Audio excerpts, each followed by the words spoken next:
ಭಯಂಕರ ಭೂಕಂಪನಕ್ಕೆ Myanmar, Bangkok shake ಆಗಿದೆ. ಕ್ಷಣ ಕ್ಷಣಕ್ಕೂ ಸಾವಿನ ಸಂಖ್ಯೆ ಹೆಚ್ಚಾಗುತ್ತಲೇ ಇದೆ.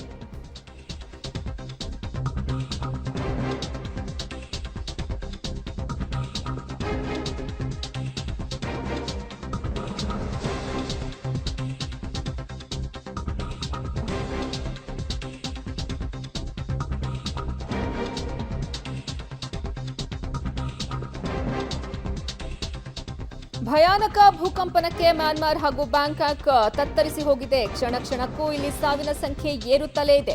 150ಕ್ಕೂ ಹೆಚ್ಚು ಜನರು ಸಾವನ್ನಪ್ಪಿದ್ದು, ಸಾವಿರಾರು ಜನರಿಗೆ ಗಾಯ ಆಗಿದೆ. ಆಸ್ಪತ್ರೆಗಳು ಹೌಸ್ಫುಲ್ ಆಗಿದ್ದು, ರಸ್ತೆಯಲ್ಲೇ ಜನರಿಗೆ ಚಿಕಿತ್ಸೆ ಕೊಡಿಸುವಂತಹ ಕೆಲಸ ಅಲ್ಲಿ ನಡೀತಾ ಇದೆ. ನೆಪಿಡಾದಲ್ಲಿರುವ 1000 ಹಾಸಿಗೆಯ ಆಸ್ಪತ್ರೆ ನೆಲಸಮಾಗಿದೆ ಈ ಭೂಕಂಪನಕ್ಕೆ. ಭಯಾನಕ ಭೂಕಂಪನಕ್ಕೆ ಮ್ಯಾನ್ಮಾರ್ ಹಾಗೂ ಬ್ಯಾಂಕಾಕ್ ಜನತೆ ಅಲ್ಲಿ ತತ್ತರಿಸಿ ಹೋಗಿದ್ದಾರೆ. ಅಲ್ಲಿ ಕ್ಷಣ ಕ್ಷಣಕ್ಕೂ ಸಾವಿನ ಸಂಖ್ಯೆ ಏರುತ್ತಲೇ ಇದೆ. ಸದ್ಯಕ್ಕೆ 150ಕ್ಕೂ ಹೆಚ್ಚು ಜನರು ಅಲ್ಲಿ ಸಾವನ್ನಪ್ಪಿದ್ದಾರೆ ಅನ್ನುವಂತಹ ಮಾಹಿತಿ ಲಭ್ಯವಾಗ್ತಾ ಇದೆ. ಸಾವಿರಾರು ಜನರಿಗೆ ಗಾಯಗಳು ಆಗಿದೆ. ಅವರಿಗೆ ಆಸ್ಪತ್ರೆಗಳು ಹೌಸ್ಫುಲ್ ಆಗಿದ್ದು, ಚಿಕಿತ್ಸೆ ಕೊಡೋಕ್ಕೂ ಸಹ ವೈದ್ಯರು ಸಹ ಪರದಾಡ್ತಿದ್ದಾರೆ. ಜನರು ಅಲ್ಲಿ ಸಾವು ಬದುಕಿನ ಮಧ್ಯೆ ಹೋರಾಟವನ್ನ ನಡೆಸ್ತಾ ಇದ್ದಾರೆ. ಇನ್ನ ಅನೇಕ ಜನರಿಗೆ ರಸ್ತೆಗಳಲ್ಲೇ ಚಿಕಿತ್ಸೆ ನೀಡುವಂತಹ ಕೆಲಸವನ್ನು ಸಹ ಇಲ್ಲಿನ ವೈದ್ಯರು ಮಾಡ್ತಿದ್ದಾರೆ.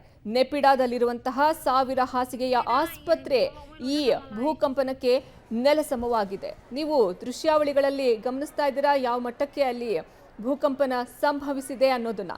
7.7 ತೀವ್ರತೆಯಲ್ಲಿ ಅಲ್ಲಿ ಭೂಕಂಪನ ಸಂಭವಿಸಿರೋದು. ಬ್ಯಾಂಕಾಕ್ ಹಾಗೂ ಮ್ಯಾನ್ಮಾರ್ ಎರಡೂ ಕಡೆ ಭೂಕಂಪನ ಸಂಭವಿಸಿದೆ. ಭಯಂಕರ ಭೂಕಂಪನಕ್ಕೆ ಮ್ಯಾನ್ಮಾರ್ ಹಾಗೂ ಬ್ಯಾಂಕಾಕ್ ಅಲ್ಲಿನ ಜನತೆ ತತ್ತರಿಸಿ ಹೋಗಿದ್ದಾರೆ.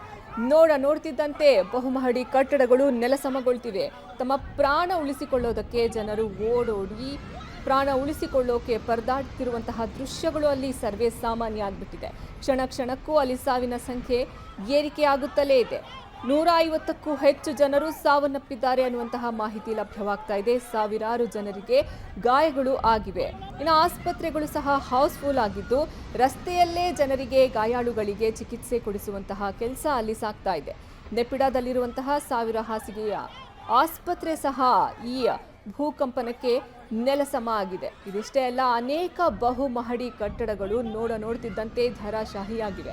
ನೀವು ಸಹ ಈಗ ದೃಶ್ಯಾವಳಿಗಳಲ್ಲಿ ಗಮನಿಸ್ತಾ ಇದ್ದೀರಾ. ಬಹುಮಹಡಿ ಕಟ್ಟಡಗಳು ನೆಲಸಮ ಆಗ್ತಾ ಇರೋದ್ರನ್ನ ಇನ್ನು ಜನರು ಸಹ ತಮ್ಮ ಪ್ರಾಣವನ್ನ ಉಳಿಸಿಕೊಳ್ಳೋದಕ್ಕಾಗಿ ಓಡೋಡಿ ಹೋಗ್ತಿದ್ದಾರೆ. ಸಿಕ್ಕ ಕಡೆ ತಮ್ಮ ಪ್ರಾಣ ಉಳಿಸಿಕೊಳ್ಳೋಕೆ ಜನ ಅಲ್ಲಿ ಸೇರ್ತಾ ಇದ್ದಾರೆ. ತಮ್ಮ ಪ್ರಾಣವನ್ನ ಉಳಿಸಿಕೊಳ್ಳೋದಕ್ಕೆ ಪರದಾಡ್ತಾ ಇದ್ದಾರೆ. ಭಯಂಕರ ಭೂಕಂಪನಕ್ಕೆ ಮ್ಯಾನ್ಮಾರ್ ಹಾಗೂ ಬ್ಯಾಂಕಾಕ್ ಜನತೆ ತತ್ತರಿಸಿ ಹೋಗಿದ್ದಾರೆ. ಅಲ್ಲಿ ಕ್ಷಣ ಕ್ಷಣಕ್ಕೂ ಸಾವಿನ ಸಂಖ್ಯೆ ಏರಿಕೆ ಆಗ್ತಾನೇ ಇದೆ. ಸದ್ಯಕ್ಕೆ 150ಕ್ಕೂ ಹೆಚ್ಚು ಜನರು ಅಲ್ಲಿ ಸಾವನ್ನಪ್ಪಿದ್ದಾರೆ ಅನ್ನುವಂತಹ ಮಾಹಿತಿ ಲಭ್ಯವಾಗ್ತಾ ಇದೆ. ಇನ್ನು ಸಾವಿನ ಸಂಖ್ಯೆ ಇನ್ನೂ ಏರಿಕೆಯಾಗುವ ಸಾಧ್ಯತೆ ಇದೆ. ಸಾವಿರಾರು ಜನರಿಗೆ ಅಲ್ಲಿ ಗಾಯಗಳು ಆಗಿವೆ. ಅವರಿಗೆ ಆಸ್ಪತ್ರೆಯಲ್ಲಿ ಚಿಕಿತ್ಸೆ ಕೊಡಿಸುವಂತಹ ಕೆಲಸ ನಡೀತಾ ಇದೆ. ಇನ್ನು ಆಸ್ಪತ್ರೆಗಳು ಸಹ ಹೌಸ್ಫುಲ್ ಆಗಿದ್ದು, ಇನ್ನು ಕೆಲ ಜನರಿಗೆ ರಸ್ತೆಗಳಲ್ಲೇ ಚಿಕಿತ್ಸೆಯನ್ನ ಕೊಡಬೇಕಾದಂತಹ ಪರಿಸ್ಥಿತಿಯಲ್ಲಿ ನಿರ್ಮಾಣ ಆಗಿದೆ.